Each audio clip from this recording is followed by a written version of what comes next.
السلام علیکم، فیصل عباسی آپ کی خدمت میں حاضر ہے اس امید کے ساتھ، یقین کے ساتھ، دعا کے ساتھ کہ آپ جہاں کہیں بھی ہیں بالکل خیر و خیریت سے ہیں۔ اللہ رب العزت کی خصوصی رحمتیں آپ کے زیر سایہ ہیں۔ یہ میرا یوٹیوب چینل ہے اور اس یوٹیوب چینل پر بھی اب آپ سے بات چیت جاری رہے گی۔ آپ سے گزارش ہے کہ اس کو سبسکرائب بھی کریں اور لائک کا بٹن بھی دبا دیں تاکہ جو تازہ ترین اپڈیٹس ہیں وہ آپ تک پہنچتی رہیں۔ پاکستان کی سیاست پہ عمومی طور پہ بات ہوتی ہے، پاکستان کے جو دیگر معاملات ہیں ان پہ بھی ہم بات کرتے ہیں۔ پاکستان کی سیاست میں اس وقت جو الیکشن کی گہما گہمی ہے اس میں پاکستان تحریک انصاف تو پریکٹیکلی ہم دیکھتے ہیں کہ اب الیکشن اس طرح کنٹیسٹ کرتی نظر نہیں آتی۔ کچھ پی ٹی آئی کے امیدوار دستبردار ہو رہے ہیں، کچھ ڈیولپمنٹس ایسی ہیں کہ جہاں پہ مسلم لیگ نون کے سابق لوگ پی ٹی آئی کے لوگوں کا ساتھ دیتے نظر آ رہے ہیں۔ حالیہ ڈیولپمنٹ یہ ہے کہ سردار مہتاب احمد عباسی نے N17 میں پی ٹی آئی کے علی خان جدون کے حق میں انہوں نے حمایت کا فیصلہ کیا ہے اور جس کے بعد مسلم لیگ نون نے انہیں نکال بھی دیا ہے۔ اس وقت جو سب سے مشکل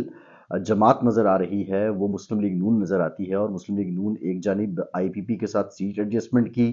اون چودھری اور علیم خان کو قومی اسمبلی کی 2 نشستیں انہیں لاہور اپنے گھر سے چھوڑنا پڑی،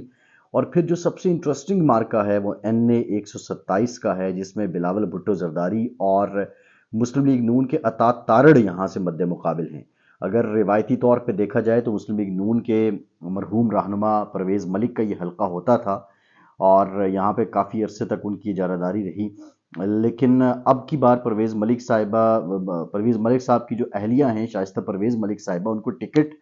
قومی اسمبلی کی نہیں دی گئی ہے اور نہ ہی ان کے صاحبزادے علی پرویز ملک کو دی گئی ہے۔ عطا تارڑ جن کی ٹکٹ پہلے انہوں نے وزیر آباد سے الیکشن لڑنا چاہا تھا، پھر گجرانوالہ سے جب وہ آئے تو بشیر ورک آڑے آ گئے، تو اب انہیں بلاول بھٹو زرداری کے مقابلے میں یہاں پہ ایڈجسٹ کیا گیا ہے۔ یہ بڑی امپورٹنٹ بات میں آپ کو بتا رہا ہوں، یہ عطا تارڑ کا حلقہ نہیں ہے، لیکن یہ مسلم لیگ نون کا حلقہ ضرور رہا ہے۔ اس سے پہلے جو ضمنی انتخابات ہوئے تھے پرویز ملک صاحب کے انتقال کے بعد، تو یہاں پر 48,000 ووٹ لیے تھے مسلم لیگ نون کی شائستہ پرویز ملک نے،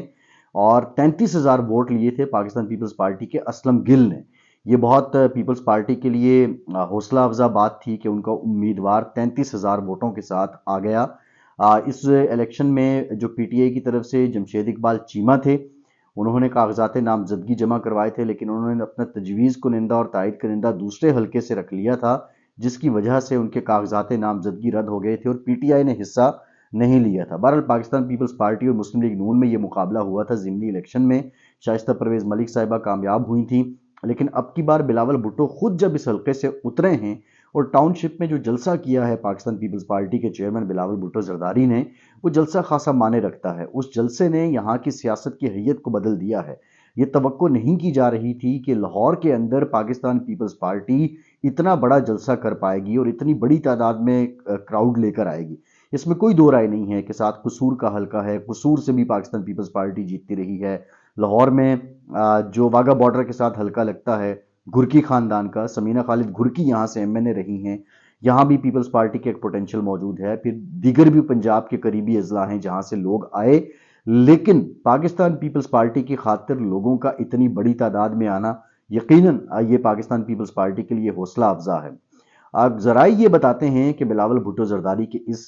جلسے کے بعد مسلم لیگ نون کی اعلیٰ قیادت نے اس حلقے کو سنجیدہ لینا شروع کر دیا ہے۔ مسلم لیگ نون کی جو دوسرے درجے کی قیادت ہے وہ یہ کہتی ہے کہ مسلم لیگ نون نے بہت بڑی غلطی کر دی ہے یہاں پہ عطا تارڑ کو ٹکٹ دے کر۔ یہاں پہ جو پرویز ملک کی فیملی ہے، اگر انہی کو ٹکٹ دی جاتی تو یہاں حالات مختلف ہوتے، لیکن اب عطا تارڑ کیا بلاول بھٹو کو ہرا پائیں گے، یہ بہت بڑا سوال ہے۔ بلاول بھٹو زرداری آلدو ان کی شخصیت پاکستان کے لوگ جانتے ہیں، اگر ہم بات کریں تو ایک جانب وہ پارٹی سربراہ ہیں، دوسری جانب عطا تارڑ پہلی مرتبہ پارلیمان میں آئیں گے۔ ان کے دادا رفیق تارڑ جو تھے وہ پاکستان کے صدر رہے، لیکن وہ جج ریٹائر تھے، تو جو پارلیمانی سیاست ہے یا حلقے کی سیاست ہے اس میں بالکل نومولود انٹری ہے عطا تارڑ کی، آپ کہہ سکتے ہیں، اور وہ بھی لاہور سے۔ اب کویسچن یہ ہے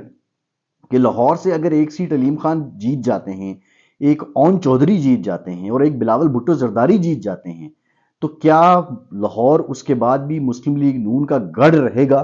یہ بہت بڑا سوال ہے، یہ انتہائی سنجیدہ سوال ہے۔ میں سمجھتا ہوں کہ گڑھ تو وہ رہے گا لیکن بہت بڑا ڈینٹ پڑے گا پاکستان پیپلز پارٹی اگر یہ جیت جاتی ہے، بلاول جیت جاتے ہیں، تو ایک گیٹ وے بن جائے گا پاکستان پیپلز پارٹی کے لیے، اور پھر اس گیٹ وے سے پاکستان پیپلز پارٹی آہستہ آہستہ لاہور کے دیگر حلقوں میں اور سینٹرل پنجاب میں اپنے قدم جمانا شروع کر دے گی۔ یہ بھی ڈیپینڈ کرتا ہے کہ آگے جس کی بھی حکومت بنتی ہے، اگلے 5 سال پیپلز پارٹی برتاؤ کیا کرتی ہے، لیکن اس برتاؤ کے بعد یہاں پہ یہ موقع بڑا سنہری ہوگا۔ جس طرح لوگ ابھی بلاول بھٹو کو سپورٹ کر رہے ہیں اور لوگ نکل رہے ہیں اور پیپلز پارٹی کی بات سن رہے ہیں، تو یہ پتہ چلتا ہے، یہ معلوم ہوتا ہے کہ اب پاکستان پیپلز پارٹی کے لیے ایک موقع ضرور ہے۔ الیکشن سے پہلے، 8 فروری سے پہلے، 8 فروری کی شام سے پہلے، انتخابی نتائج آنے سے پہلے ہم تو اوورال وہی گیس ورک کر سکتے ہیں۔ الٹیمیٹلی تو یہ جو طاقت ہے ووٹ کی، یا یہ جیت اور ہار کی طاقت ہے، وہ آپ کے پاس ہے، یعنی ووٹر کے پاس ہے۔ اس دن جو پرچی کا استعمال ہوگا اسی سے پتہ چلے گا۔ لیکن اچھی بات یہ ہے کہ ایک تیسری آواز لاہور میں پھر سنائی گئی ہے، اور جس کو لوگ سننے کے لیے تیار ہیں۔ پاکستان تحریک انصاف، مسلم لیگ نون، یہ بڑی آوازیں تھیں، ان کا کانٹے کا مقابلہ رہا، لیکن اب پاکستان پیپلز پارٹی بھی ایک مرتبہ پھر سے ظاہر ہے ذوالفقار علی بھٹو صاحب کے زمانے میں پیپلز پارٹی کی بنیاد اسی شہر میں ڈلی، لیکن اس کے بعد آج جس طرح بلاول نے کہا کہ لاہور پاکستان کا دل ہے اور پاکستان کا دل ٹوٹا ہوا ہے، اس میں کوئی شک نہیں، یہ دل ٹوٹا ہوا ہے۔ لیکن جو بات میں آپ کے سامنے رکھ رہا تھا، مسلم لیگ نون اس معاملے کو لے کر ان کی اعلیٰ قیادت خاصی تشویش پائی جاتی ہے، اور اگر راستہ مل جاتا ہے بلاول بھٹو کو یہاں پہ آنے کا، لاہور میں اپنے قدم جمانے کا، تو پھر ان کو اپنے مستقبل کی سیاست بھی خطرے سے دوچار ہوتی نظر آتی ہے۔ بہرحال یہ الیکشن کی گہما گہمی ہے، اس وقت کانفیڈنس، آپٹکس، انداز، تمام تر باتیں مسلم لیگ نون کی فیور میں تو ہیں، لیکن یہ سیٹ بیک یہ اگر ہو جاتا ہے، اور یہ لگ رہا ہے کہ یہ مقابلہ اتنا آسان نہیں ہے، یہاں سے بہت زیادہ ایڑیاں رگڑنی پڑیں گی جو بھی امیدوار جیتتا ہے۔ اور ہم یہ دیکھ رہے ہیں کہ بلاول بھٹو نے پچھلے ایک عرصے سے یہاں پہ پوری طرح اپنے قدم جمائے ہوئے ہیں، اور میں یہ بھی دیکھ رہا تھا کہ آئی تھنک پاکستان پیپلز پارٹی پچھلے 1.5 سال سے جس طرح لاہور کو فوکس کر رہی تھی، تو وہ ڈیلی 1% پہ کام کر رہی تھی۔ ان کو تانے بھی دیے جا رہے تھے کہ آپ کے لوگ نہیں ہیں، آپ کی ریلیاں نہیں ہوتی، آپ کے جلسے نہیں ہوتے، یہاں تک لوگوں نے تانا دیا کہ آپ مینار پاکستان پہ جلسہ کر کے دکھا دیں۔ تو اب جس طرح یہ 1% ایچ ڈے گروتھ ہو رہی ہے،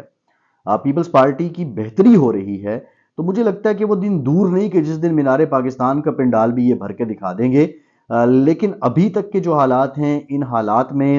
عطا تارڑ کو سخت محنت کرنا پڑے گی۔ نہ صرف عطا تارڑ کو محنت کرنی پڑے گی، بلکہ مسلم لیگ نون کی جو قیادت ہے، نواز شریف، شہباز شریف، مریم نواز، ان کو خود اس حلقے کی طرف دلچسپی کا اظہار کرنا پڑے گا۔ ادروائز یہاں جو حالات لگ رہے ہیں، اور آج جس طرح بلاول نے بات بھی کی ہے، تو انڈائریکٹلی بلاول جو پی ٹی آئی کے ووٹرز ہیں ان کو بھی اپنی طرف مائل کرنے کی کوشش کر رہے ہیں۔ سیاسی مخالفین کا جو انہوں نے تانا دیا اور ان کے ساتھ برتاؤ کی جو بات کی ہے، لیکن 8 فروری کو دیکھنا پڑے گا۔ بہرحال آج پیپلز پارٹی کے لیے لاہور کے اندر کئی سالوں کے بعد جب جیو بھٹو کی گونج اٹھی ہے، تو اس کے باعث جو پریشانی اور تشویش ہے وہ جاتی عمرہ میں بھی سنائی دی ہے۔ فیصل عباسی کو اجازت دیجیے۔